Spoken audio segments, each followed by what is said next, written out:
નહીં, કોઈ આર્મી નહીં, કોઈ પોલીસ નહીં.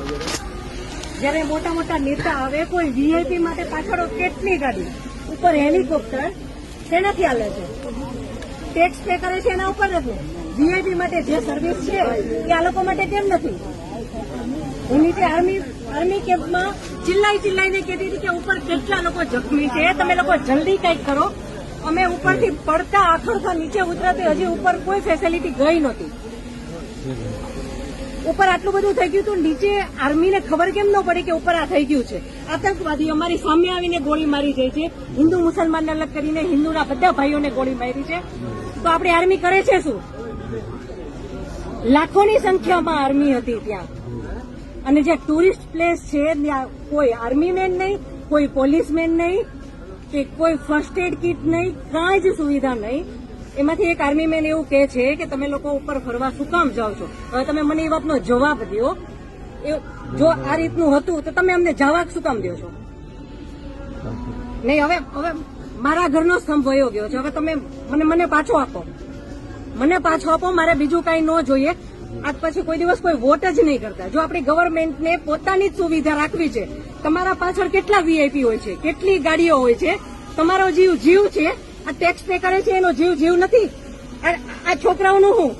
આનું ભવિષ્ય શું? આને ડોક્ટર બનાવી છે, આને એન્જિનિયર બનાવો છો, હું કઈ રીતે બનાવીશ?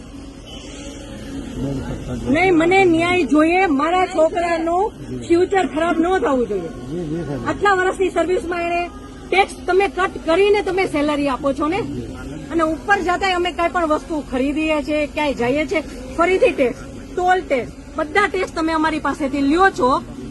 તો મારા ઘરવાળાને જયારે જરૂર હતી ત્યારે કોઈ ફેસિલિટી નથી મળી. મને એનો ન્યાય જોઈએ.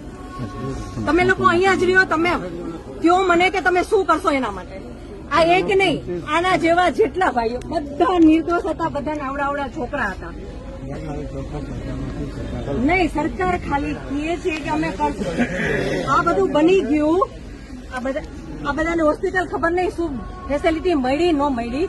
બીજે દિવસે આટલો કરફ્યુ, આટલી રોડ બંધ, રોડ ઉપર 100-200 જ્યાં જોઈને નહીં સર, નહીં. સાંભળો, તમારે સાંભળવું પડશે.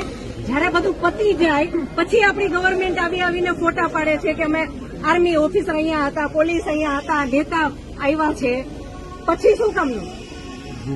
અને આર્મી ઓફિસર એવું કેમ બોલી શકે કે તમે લોકો ઉપર જાઓ છો શું કામ ફરવા? અને ત્યાં એક બોલ્યો તો બાકીના બધા સાંભળતા હતા, તો કોઈ કાંઈ ત્યારે કેમ ન બોલ્યું? અમે ત્યારે એમ બોલ્યા કે આર્મી મુર્દાબાદ, કે આર્મી હાય હાય, તો અમને પકડીને કેમ અંદર ફેંકી દે છે?